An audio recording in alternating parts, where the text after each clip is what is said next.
नमस्कार दोस्तों, विज्ञान वीडियो लेक्चर में आपका स्वागत है। आज हम छठी कक्षा का अध्याय चुंबक का कमाल के प्रैक्टिस क्वेश्चंस को करेंगे। तो आइए प्रश्नों की तरफ बढ़ते हैं। पहला प्रश्न है, चुंबकीय पदार्थ किसे कहते हैं?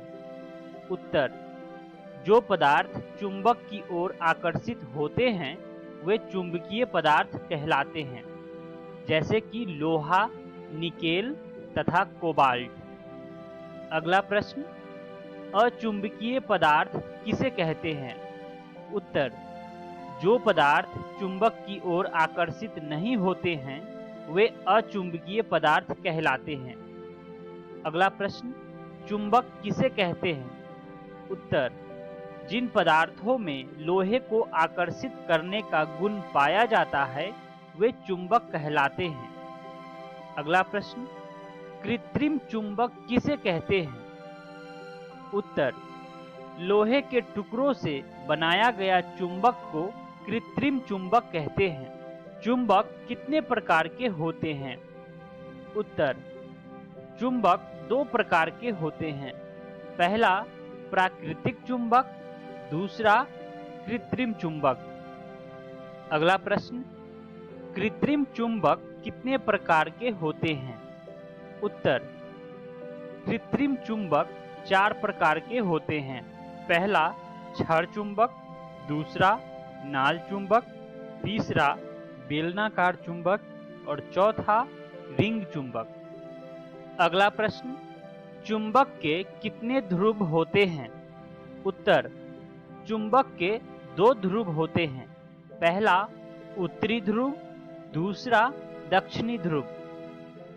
अगला प्रश्न, कंपास क्या है? उत्तर, कंपास चुंबक से बना एक यंत्र है जिसकी चुंबकीय सुई उत्तरी तथा दक्षिणी दिशा को बताता है। अगला प्रश्न, चुंबक के कोई 2 गुण लिखिए। उत्तर, चुंबक के 2 गुण इस प्रकार है। पहला, यह चुंबकीय पदार्थों जैसे कि लोहा, निकेल और कोबाल्ट को अपनी ओर आकर्षित करता है। दूसरा गुण है, 2 चुंबक के असमान ध्रुव एक दूसरे को आकर्षित करते हैं, जबकि समान ध्रुवों में परस्पर प्रतिकर्षण होता है। अगला प्रश्न, छड़ चुंबक पर ध्रुवों की पहचान का कोई चिन्ह नहीं है। आप कैसे ज्ञात करोगे कि किस सिरे के समीप उत्तरी ध्रुव स्थित है? उत्तर, छड़ चुंबक को एक धागे से इसके बीचों बीच बांधकर लटकाएंगे। उसके बाद जब चुंबक स्थिर हो जाएगा यानी कि विरामावस्था में आ जाएगा तो जो सिरा उत्तर की ओर होगा वह उत्तरी ध्रुव होगा और जो सिरा दक्षिण की ओर होगा वह दक्षिणी ध्रुव होगा। अगला प्रश्न, आपको एक लोहे की पत्ती दी गई है, आप इसे चुंबक कैसे बनाएंगे? उत्तर, सबसे पहले एक लोहे की पत्ती को समतल सतह पर रखना होगा। उसके बाद एक चुंबक को बिना हटाए पत्ती के एक सिरे से दूसरे सिरे तक बार बार घिसेंगे। इस प्रक्रिया को लोहे की पत्ती के अनुदिश कम से कम 30 से 40 बार दोहराएंगे। ऐसा करने पर लोहे की पत्ती में चुंबकीय गुण आ जाएगा। तो इस प्रकार हम लोहे की पत्ती को चुंबक बनाएंगे।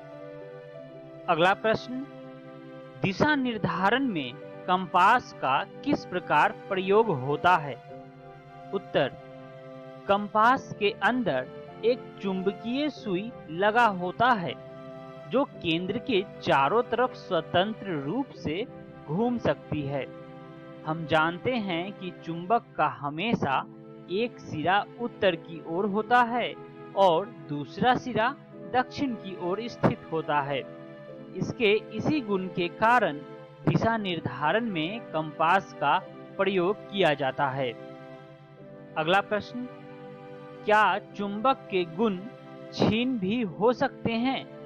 अगर हो सकते हैं तो कैसे? उत्तर: हाँ, चुंबक के गुण क्षीण हो सकते हैं जब उसे गर्म किया जाए या हथौड़े से पीटा जाए या ऊंचाई से गिराया जाए। कभी-कभी उचित रख रखाव की कमी से भी चुंबक के गुण क्षीण हो सकते हैं।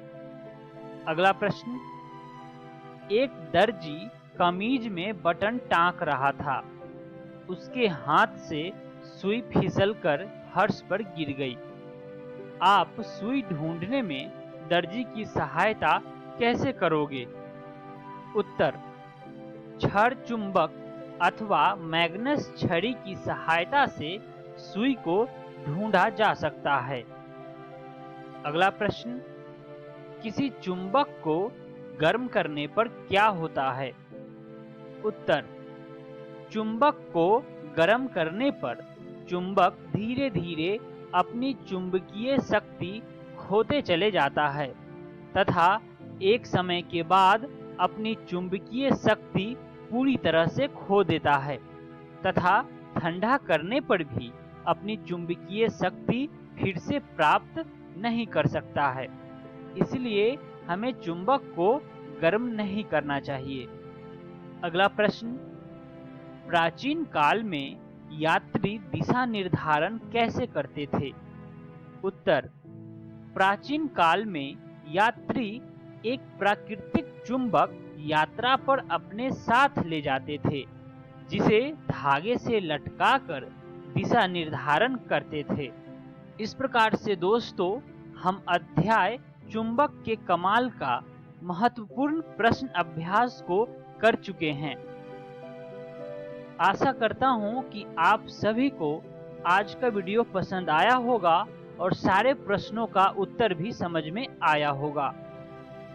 मिलते हैं अगली वीडियो में एक नए अध्याय के साथ। धन्यवाद।